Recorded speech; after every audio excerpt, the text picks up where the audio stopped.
Press the bell icon on the YouTube app and never miss another update.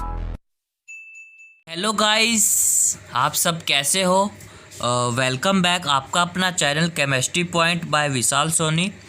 आज का हम जो topic है वो हम लोकेशन चेक करेंगे किसकी, टेट्राहेड्रल वॉइड्स की और उसके ऑक्टाहेड्रल वॉइड्स की। तो फर्स्ट ऑफ ऑल मैंने लिया है यहाँ लोकेशन ऑफ टेट्राहेड्रल वॉइड्स।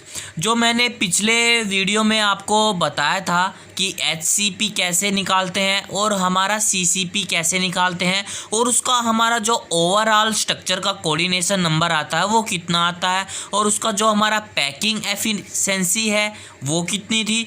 तो वो जो सारी बातें थे उसमें पार्ट 7 में मैंने कंप्लीट कर दी थी।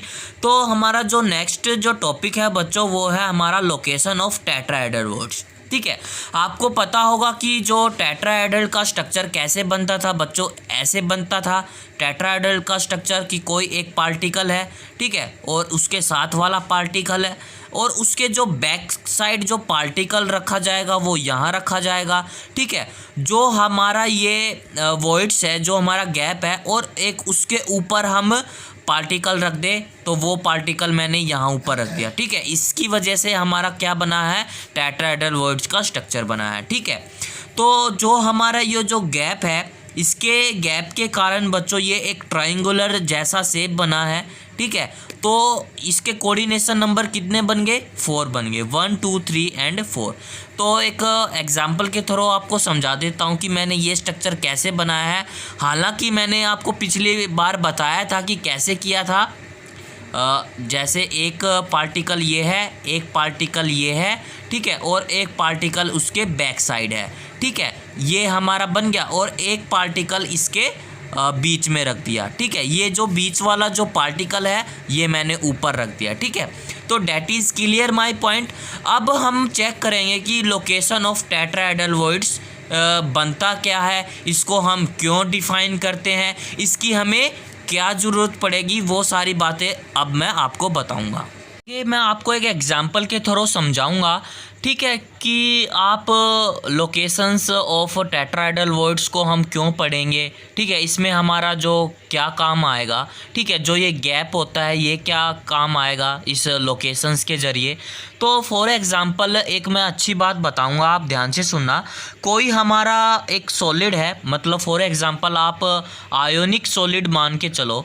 ठीक है, आयोनिक सॉलिड, ठीक है, तो कोई सॉलिड आयोनिक सॉलिड ले लिया। ठीक है, एक इस पे होता है Na पॉजिटिव चार्ज और क्लोरीन पे होता है बच्चों नेगेटिव चार्ज। ठीक है, फॉर एग्जांपल मैंने एक आइटम ले लिया। ठीक है, वो आइटम मैंने सोडियम ले लिया। ठीक है, अगर इस सोडियम ने अपना एक इलेक्ट्रॉन लूज़ कर दिया तो क्या करेगा, Na पॉजिटिव बनाएगा, मतलब कैटायन बनाएगा। ओके, आप एक चीज़ और ध्यान रखना कि जो कैटायन के ऊपर हमेशा पॉजिटिव चार्ज आता है, ठीक है, और हमारे अनायन के ऊपर नेगेटिव चार्ज आता है। ठीक है, ओके, अब एक एग्जांपल मैंने एक आइटम ले लिया और वो आइटम मैंने क्लोरीन का ले लिया। ठीक है, अगर क्लोरीन एक इलेक्ट्रॉन को एक्सेप्ट करेगा तो Cl नेगेटिव बनाएगा, मतलब नेगेटिव चार्ज आएगा, मतलब अनायन आएगा।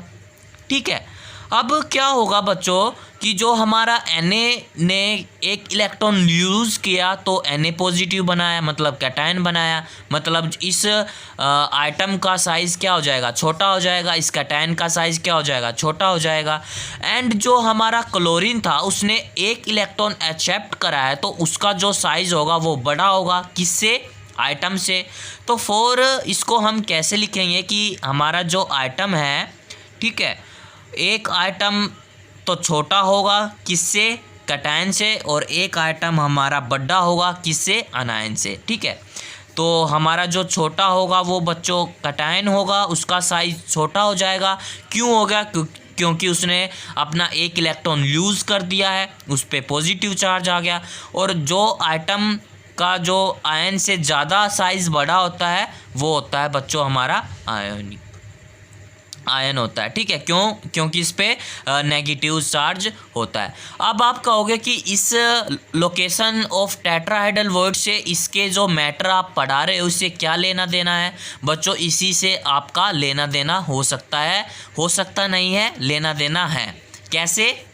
तो हमारा जो आयोनिक सॉलिड है उससे हमारा लेना देना है। ठीक है, कैसे है मैं आपको बताऊंगा। कि मैंने आपको बताया था जब कोई भी हम स्ट्रक्चर बनाते हैं क्यूब का, ठीक है, उसमें हमारा जो कॉर्नर्स होते हैं उस पे एक्चुअली क्या चीज़ होता है मैं आपको बता देता हूँ। ये मैंने स्ट्रक्चर बनाया है, एक यूनिट सेल बनाई है, मैंने पहले भी बताया था। ठीक है, तो एक्चुअली जो हमारे ये कॉर्नर्स होते हैं ये क्या चीज़ होते हैं? ये चीज़ होते हैं बच्चों हमारे अनायंस। ठीक है, अब आप कहोगे कि बच्चों सर इसके अंदर कैटायंस कहाँ आएंगे? कभी कभी बच्चों ये फेस पे भी जो आते हैं, फेस से जो भी हमारा यूनिट सेल बनता है ये भी हम कभी कभी इसको अनायन के रूप में भी रिप्रेजेंट करते हैं। ठीक है, अब आप कहोगे कि इसमें कैटायन कहाँ आते हैं? जो हमारा एनायन है ना बच्चों वो तो हमें कॉर्नर्स पे मिल गए, ठीक है, फेस पे रिप्रेजेंट होते हैं। बट जो हमारा कैटायन है ना उसका जो साइज होता है वो मैंने आपको छोटा बताया है कि जो हमारा जो कैटायन होता है ना वो कोई भी जो हमारे वॉइड्स होते हैं ना उसके ऊपर चिपके होते हैं। क्यों? क्योंकि उनका साइज छोटा होता है। ठीक है, जो हमारा गैप होता है ना वो उसका जो साइज होता है वो हमेशा छोटा होता है। ठीक है, तो ये हमारा बन गया कैटायन। ठीक है, पता चल गया कि हमारा जो कैटायन होता है वो कहाँ रिप्रेजेंट करता है और जो हमारा अनायन होता है वो कहाँ रिप्रेजेंट करता है। ठीक है, अब मैं आपको एक छोटी सी बात और बताता हूँ कि लेट्स सी मेरे पास कोई एक सिंपल सी क्यूब है, मैंने यहाँ बनाई है सिंपल सी क्यूब।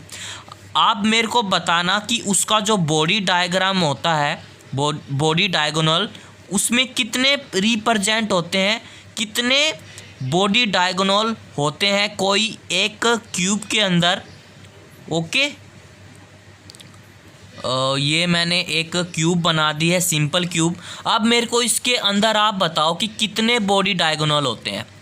ठीक है, मैं आपको एक चीज़ समझाता हूँ कि आप एक रूम है, ठीक है, उसके फ्रंट का एक कॉर्नर ले लो, ठीक है, और उसके जो बैक का जो कॉर्नर है नीचे वाला एक उस कॉर्नर को ले लो। ठीक है, इसके ऊपर आपको मैं समझा देता हूँ कि एक मैंने फ्रंट का ये कॉर्नर ले लिया, ठीक है, और एक कॉर्नर मैंने बैक का ये ले लिया। ठीक है, अगर मैं इसको दोनों को कनेक्ट कर दूँ तो हमारा क्या निकल जाएगा? बॉडी डायगोनल बन जाएगा। ठीक है, एक बन गया। अगर मैं आपको कह दूँ कि इस वाले कॉर्नर से लेकर, ठीक है, बैक कॉर्नर से लेकर और फ्रंट कॉर्नर को मैं इस तरह कनेक्ट कर दूं तो ये मेरा सेकंड बॉडी डायगोनल बन गया। ठीक है, थर्ड कैसे बनेगा? इस वाले कॉर्नर को लेकर और इस कॉर्नर को अगर मैं मिला दूं कॉर्नर को, ये हमारा थर्ड हमारा बॉडी डायगोनल बन गया। अगर फोर्थ कैसे बनेगा? इस वाले को लेकर और इस वाले इसको मैं कनेक्ट कर दूं ऐसे। ठीक है, तो ये हमारा बन गया एक क्यूबिक में या एक सिंपल यूनिट के अंदर, क्यूब के अंदर बच्चों 4 बॉडी डायगोनल होते हैं। ठीक है, पता चल गया ना? तो क्या होगा बच्चों, एक मतलब क्यूबिक के अंदर, ठीक है, एक इस स्ट्रक्चर के अंदर कितने बॉडी डायगोनल होते हैं बच्चों? 4 बॉडी डायगोनल होते हैं। चाहे आप सिंपल ले लो, एसएससी ले लो, या बीसीसी ले लो, या ईसीसी ले लो, कोई भी क्यूबिक ले लो, उसके अंदर बच्चों 4 बॉडी डायगोनल आपको दिखाई देंगे। ठीक है, अब हमारे मेन टॉपिक पर आते हैं कि लोकेशन ऑफ टेट्राहेड्रल वॉइड्स कैसे निकालेंगे। ठीक है, और उसका ऑक्टाहेड्रल वॉइड्स कैसे निकालेंगे लोकेशन। तो स्टार्ट करते हैं कि location of tetrahedral voids. Location of tetrahedral voids का मैं निकालने के लिए एक मैंने एग्जाम्पल लिया है एफसीसी का। ठीक है, तो मैंने एक क्यूबिक बनाया है बच्चों यहाँ, ठीक है, आप अच्छे से देख लो इस क्यूबिक को। एक सिंपल क्यूब बनाया है और उसके अंदर बच्चों मुझे क्या ऐड करना है, मतलब फेस ऐड करने हैं। तो एक जो हमारा फेस होगा वो यहाँ कनेक्ट कर दिया मैंने, एक फेस मैंने यहाँ कनेक्ट कर दिया, एक फेस मैंने यहाँ कनेक्ट कर दिया बच्चों, एक फेस इसके बैक के साइड कनेक्ट कर दिया, और एक फेस मैंने इसके साइड कनेक्ट कर दिया, और एक फेस मुझे इसके साइड कनेक्ट कर दिया। ठीक है, अब ये बन गया हमारा एफसीसी का डायग्राम। अब क्या करना है बच्चों, मुझे ना 3 फेस कनेक्ट करके एक कॉर्नर को अटैच करना है, तब जाके बनेगा हमारा tetrahedral voids, location of tetrahedral voids. Connect कैसे करेंगे मैं आपको बताऊंगा कि इस वाले फेस को इसको कनेक्ट कर दिया, इसको इससे कनेक्ट कर दिया, और इसको इससे कनेक्ट कर दिया, और इसको हमें एक कॉर्नर से कनेक्ट कर दिया। ठीक है, अब आपको ये दिखाई दे रहा है बच्चों एक टेट्राहेड्रल वॉइड्स जैसा। ठीक है, जैसा आपने इसको कनेक्ट किया है वैसा ही आपको इसको कनेक्ट करना है। कैसे करोगे देखते जाओ, जैसे जैसे मैं कर रहा हूँ। ठीक है, एक इससे कनेक्ट हो गया और एक इससे कनेक्ट हो गया। ये भी बच्चों हमारा कैसा स्ट्रक्चर बन गया, टेट्राहेड्रल वॉइड्स जैसा बन गया। ओके, दोनों स्ट्रक्चर हमारे टेट्राहेड्रल वॉइड्स के जैसे बन गए, एक एफसीसी के एग्जाम्पल के थ्रू लेकर। बताओ कि इसके अंदर आपको क्या चीज़ दिखाई दे रही है। इन जो चारों लाइन को मैंने कनेक्ट किया है वही हमारा जो एक जोड़ आएगा, एक पॉइंट बनेगा, उसी को हम बोलेंगे बच्चों टेट्राहेड्रल वॉइड्स। ठीक है, तो यहाँ इससे जोड़ दिया तो यहाँ मेरा एक पॉइंट बनेगा बच्चों, इसी को हम बोलते हैं हमारा टेट्राहेड्रल वॉइड्स। ठीक है, ये हमारा एक पॉइंट आ गया। सिमिलरली इसी के अकॉर्डिंग आएगा, यहाँ से एक पॉइंट बनेगा हमारा जोड़ने का। ठीक है, अगर आप क्लियर स्ट्रक्चर बनाओगे अपनी नोटबुक में बड़ा बड़ा तो आपको ज़रूर दिखाई देगा।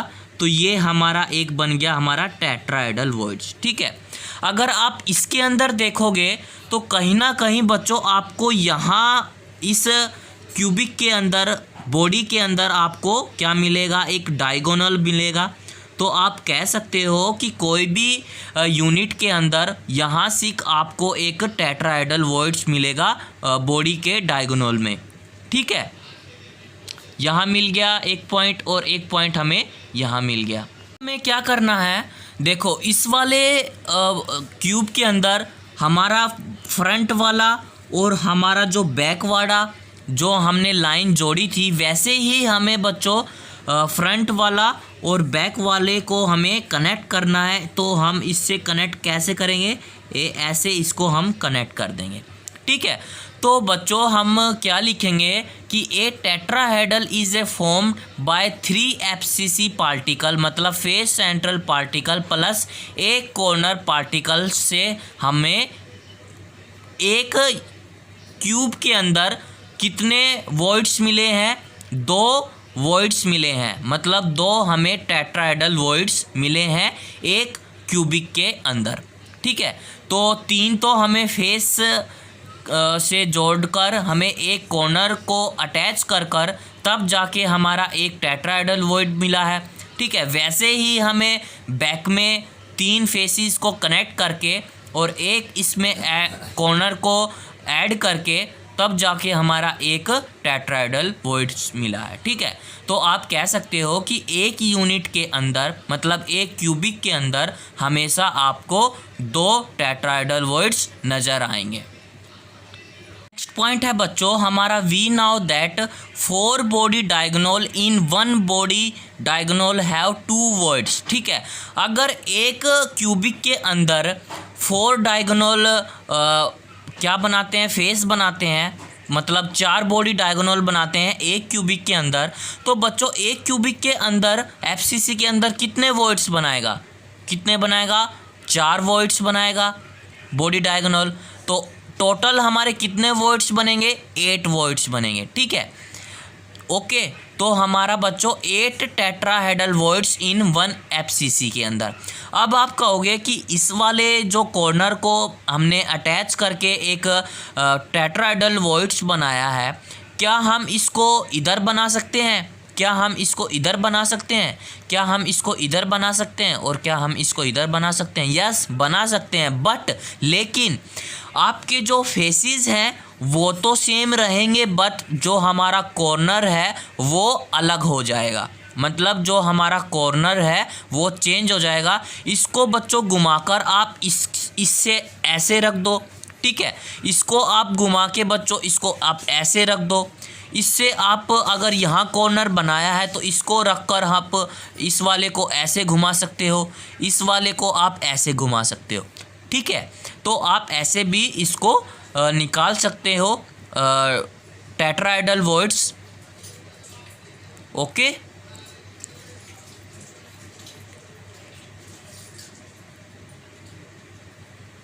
आप इसको नोट कर लो अपनी नोटबुक के अंदर, ठीक है। तो बच्चों आप क्या बताया है मैंने कि जो हमारा in FCC 1 body diagonal have 2 voids, तो टोटल कितने बनाएंगे? 8 वॉइड्स बनाएंगे। कैसे? अगर इसके एक वॉइड्स यहाँ बनाया है तो एक यहाँ भी बनाएगा, ठीक है। और एक यहाँ कनेक्ट है तो एक यहाँ कनेक्ट होगा, एक यहाँ कनेक्ट है तो एक यहाँ कनेक्ट होगा, तो एक यहाँ कनेक्ट है तो एक हमारा यहाँ कनेक्ट होगा, ठीक है। तो टोटल ओवरऑल हमें कितने वॉइड्स बनेंगे बच्चों? हमारे ओवरऑल 8 वॉइड्स बनेंगे, ठीक है, इन 1 एफसीसी के अंदर। पॉइंट है बच्चों हमारा, अगर मैंने कोई एक आइटम ले लिया, अगर एक item in a unit cell, मतलब एक आइटम की कितनी यूनिट सेल होगी बच्चों? n होगी, ठीक है। इसको हम जेड इफेक्टेड के नाम से भी जानते हैं, ठीक है। अगर एक आइटम की यूनिट सेल n है तो टेट्राहेड्रल वॉइड्स की जो यूनिट सेल होगी वो डबल हो जाएगी एक आइटम से, तो इसकी जो यूनिट सेल होगी वो 2n हो जाएगी, ठीक है। तो फॉर एग्जांपल अगर आप एफसीसी कि कितने आइटम थे? 4 आइटम थे। अगर इसके 4 आइटम है ना तो इसकी यूनिट सेल कितनी है? यूनिट सेल इसकी 4 है, ठीक है। तो इसके टेट्राहेड्रल वॉइड्स कितने होंगे बच्चों? इसका डबल हो जाएगा, मतलब 8 इसके टेट्राहेड्रल वॉइड्स हो जाएंगे, ठीक है। ऐसे ही सिंपल में है, ऐसे ही बॉडी में है और ऐसे ही एंड में है, ठीक है। इसका एक आइटम है तो इसका डबल हो जाएगा, 2 टेट्राहेड्रल वॉइड्स हो जाएंगे, ठीक है। बीसीसी में 2 आइटम है तो इसका डबल 4 टेट्राहेड्रल वॉइड्स हो जाएंगे। एंड में बच्चों 2 आइटम है तो इसके 4 टेट्राहेड्रल वॉइड्स हो जाएंगे, ठीक है। तो बच्चों आपको ये चीज़ ध्यान रखनी है कि किसी भी एक आइटम का अगर यूनिट सेल n है तो उसका टेट्राहेड्रल वॉइड्स बच्चों डबल हो जाएगा। क्या आ जाएगा? 2n हो जाएगा, ओके। समझ में आया बच्चों? आगे है हमारा लोकेशन ऑफ ऑक्टाहेड्रल वॉइड्स को हम कैसे डिफाइन करेंगे, ठीक है। तो लेट्स सी, मैंने ऑक्टाहेड्रल का स्ट्रक्चर कैसे बनाया था पिछली वीडियो में, मतलब पिछली वीडियो में ऑक्टाहेड्रॉन का स्ट्रक्चर कैसे बनाया था कि 2 पार्टिकल्स हैं, उसके बैक का ऊपर एक पार्टिकल बनेगा, ठीक है। वैसे ही इसका अपोजिट पार्टिकल बनेगा, ठीक है। तो बच्चों इन्होंने क्या किया, इन्होंने आपस में कनेक्ट कर लिया। इस जो वाला पॉइंट को लेकर इसने अपने यहाँ कनेक्ट किया है, मैं डार्क करके दिखा देता हूँ ताकि आपको समझ में आए, ओके। और इस वाले पॉइंट ने बच्चों इसने यहाँ कनेक्ट कर दिया है। तो यो हमारा स्ट्रक्चर बना है, ये हमारा बना है बच्चों ऑक्टाहेड्रॉन का स्ट्रक्चर, ठीक है। अब बच्चों जो हमारा ये वाला जो स्पेस बचा है खाली, जो हमारा स्पेस बचा है एम्प्टी स्पेस, जिसने मैंने आपको बोला था ऑक्टाहेड्रल वॉइड्स में बच्चों एम्प्टी स्पेस बोला जाता है, तो इस स्पेस को हम बोलेंगे बच्चों octahedral voids. That is clear my point बच्चों। ऑक्टाहेड्रल वॉइड्स का कोऑर्डिनेशन नंबर कितना था बच्चों? 6 था। तो अब हम चेक करेंगे कि लोकेशन ऑफ ऑक्टाहेड्रल वॉइड्स को हम कैसे डिफाइन किए। तो पिछली जो मैंने आपको टेट्राहेड्रल वॉइड्स का एक एफसीसी का एग्जांपल के थ्रू समझाया था, वैसे ही मैं इस एग्जांपल के थ्रू आपको ऑक्टाहेड्रल वॉइड्स का लोकेशंस बताऊंगा कि कैसे हम निकालेंगे। तो ये मेरा एक सिंपल सा एक क्यूबिक वॉइड्स बना दिया है, ठीक है। तो तो इसको मैंने कनेक्ट कर दिया। FCC कनेक्ट करना है तो एक FCC मैंने यहाँ कनेक्ट किया है, एक मैंने यहाँ कनेक्ट कर दिया इसका फेस, एक मैंने यहाँ कनेक्ट कर दिया, ठीक है, और एक मैंने यहाँ कनेक्ट कर दिया बच्चों, और एक मैंने यहाँ कनेक्ट कर दिया बैक के, और एक मैंने यहाँ कनेक्ट कर दिया फ्रंट में, ठीक है। अब मेरे को बताओ, जब इसका हम ऑक्टाहेड्रल वॉइड्स का अगर हम 3D स्ट्रक्चर बनाएंगे तो एक क्यूबिक के ऊपर बच्चों उसके ऊपर क्यूबिक पाएगा, एक क्यूबिक के ऊपर एक क्यूबिक, इसके क्यूबिक के ऊपर बच्चों एक क्यूबिक, जैसे आपको इसमें दिखाई देगा, एक क्यूबिक के ऊपर एक क्यूबिक पाएगा, एक इसमें क्यूबिक पाएगा और एक इसमें क्यूबिक पाएगा बच्चों, और एक ऐसे आपको क्यूबिक नज़र आएंगे, मतलब एक क्यूब के ऊपर एक क्यूब। ओके, देखो बच्चों, अगर इस वाले फेस के ऊपर मैंने इस क्यूबिक को बनाया है, अगर मैं 3D स्ट्रक्चर बनाऊंगा एक क्यूबिक के ऊपर एक क्यूबिक के ऊपर, तो बच्चों यहाँ इसका एक फेस को मैंने कनेक्ट करना पड़ेगा, ठीक है। ओके, अगर इस वाली यूनिट ऊपर है तो इस यूनिट को हम ऐसे भी कनेक्ट कर सकते हैं, ऊपर भी गई और साइड में भी आएगी एक यूनिट बच्चों इसमें आएगी, एक यूनिट बच्चों इसमें आएगी। ओके, अगर यहाँ फेस कनेक्ट है तो एक फेस बच्चों कहाँ कनेक्ट होगा, एक फेस बच्चों इसका यहाँ कनेक्ट होगा, बच्चों हमारा यहाँ कनेक्ट होगा। अब हम क्या करेंगे बच्चों, इन 4 फेसेस को कनेक्ट करेंगे। कैसे करेंगे, देखो, ये मेरा एक फेस कनेक्ट हो गया, ये मेरा 2 फेस कनेक्ट हो गया, ये मेरा 3 फेस कनेक्ट हो गया, और ये मेरा एक 4 फेस कनेक्ट हो गया। ओके, फेसेस तो कनेक्ट हो गए। अब मेरे को क्या करने हैं, इन कॉर्नर को भी फेसेस से क्या करना है, कनेक्ट करना है। कैसे कनेक्ट करेंगे, आप मिला दो, एक फेसेस को आप इससे मिला दो, एक इससे मिला दो, ठीक है, एक इस वाले से मिला दो और एक इससे मिला दो, तो ये हमारे कॉर्नर से भी कनेक्ट हो गए। तो ये अब क्या दिखाई दे रहा है, ये हमारा दिखाई दे रहा है बच्चों ऑक्टाहेड्रॉन का स्ट्रक्चर। आगे बच्चों हमारा जो ऑक्टाहेड्रॉन का स्ट्रक्चर बना है, अब मेरे को बताओ कि इसके अंदर कौन सा सेंटर पॉइंट आएगा ऑक्टाहेड्रल के स्ट्रक्चर के बीच में बच्चों। ये हमारा आएगा इस तरह से एक सेंट्रल पॉइंट, ये हमारा बन गया बच्चों हमारा ऑक्टाहेड्रल वॉइड्स का स्ट्रक्चर, ठीक है। तो जो हमारा ऑक्टाहेड्रल स्ट्रक्चर का जो सेंटर आया है वो कहाँ आया है, वो सेंटर आया है बच्चों एड्स के ऊपर, ठीक है, एज के ऊपर आया है।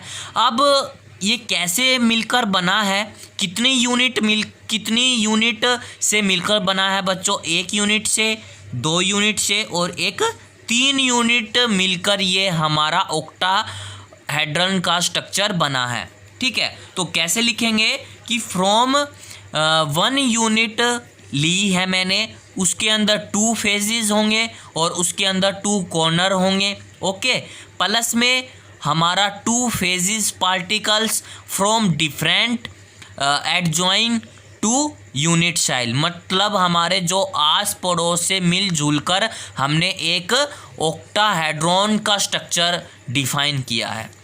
दैट इज़ क्लियर बच्चों, इतना समझ में आया। अगर ये सेंटर पॉइंट आया है एज के ऊपर बच्चों, कहीं ना कहीं यहाँ भी रिप्रेजेंट होगा, यहाँ भी रिप्रेजेंट होगा, यहाँ भी रिप्रेजेंट होगा, यहाँ भी आएगा, यहाँ भी आएगा, इस वाली एज के ऊपर भी आएगा, इस वाली एज के ऊपर भी आएगा, इस वाली एज के ऊपर आएगा, इस वाली पे भी आएगा और इस वाली पे आएगा और इस वाली पे भी आएगा।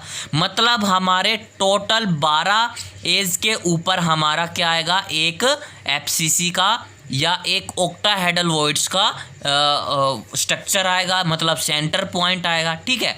तो टोटल बच्चों हमारे 12 एज होते हैं, तो 12 ऑक्टाहेड्रल्स मल्टीप्लाई 1/4, मतलब इसमें हर एक का 1/4 कंट्रीब्यूशन हिस्सा होगा। तो कितने हमारे टोटल मिलेंगे, 12 4 × 12, मतलब हमारे एक क्यूबिक के अंदर, एक यूनिट के अंदर या एक इस बॉक्स के अंदर बच्चों हमें कितने ऑक्टाहेड्रल वॉइड्स दिखाई देंगे बच्चों, ओनली 3 ऑक्टाहेड्रल वॉइड्स आपको नज़र आएंगे, ठीक है।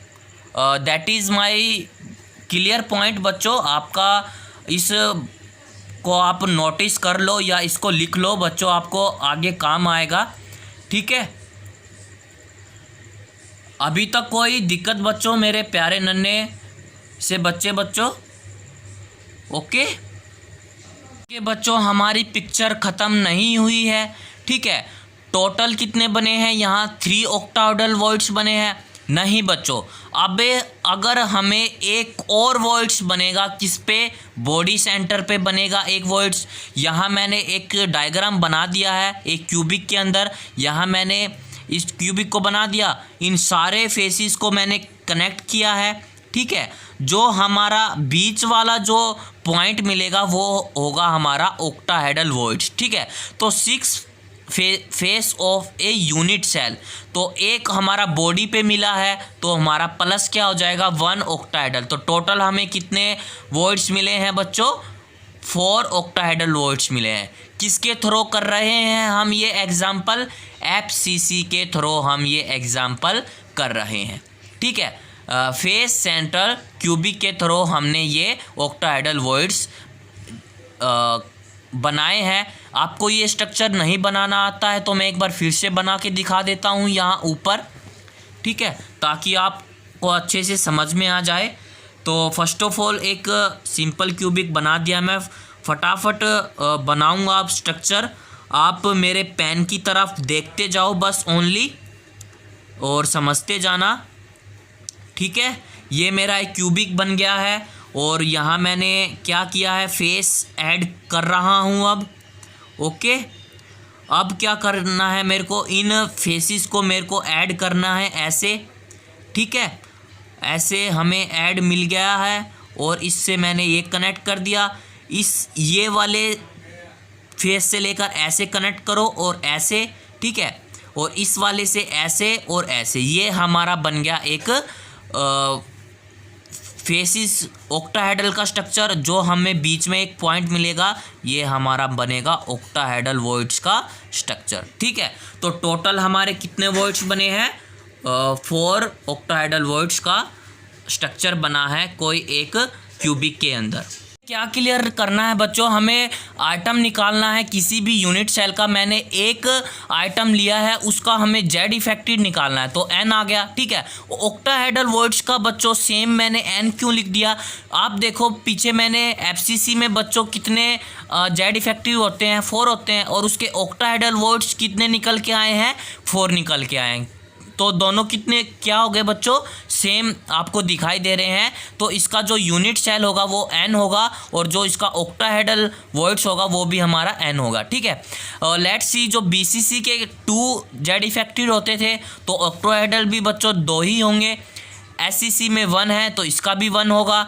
ECC में 2 है तो इसका भी 2 होगा। तो टेट्राहेड्रल वॉइड्स में क्या था? इसका डबल था। तो यहाँ 8 था हमारा, यहाँ हमारा 4 था, यहाँ हमारा क्या था बच्चों? 2 था, और यहाँ हमारा 4 था। That is clear my point. ऐसे कोई भी हम निकाल सकते हैं। तो बच्चों इस वीडियो को हम यहीं रोकते हैं। नेक्स्ट वीडियो में हम और एक नया टॉपिक लेके आएंगे। तो यहाँ तक आपको सब कुछ समझ में आ गया होगा कि मैंने लोकेशन ऑफ टेट्राहेड्रल वॉइड्स कैसे निकाला है और लोकेशन ऑफ ऑक्टाहेड्रल वॉइड्स कैसे निकाला है। ठीक है, तो थैंक यू बच्चों। इस वीडियो को सब्सक्राइब करो, लाइक करो चैनल को। ठीक है, और इस वीडियो को शेयर करो ताकि आपके दोस्तों को इस वीडियो से हेल्प मिल सके। तो थैंक यू बच्चों।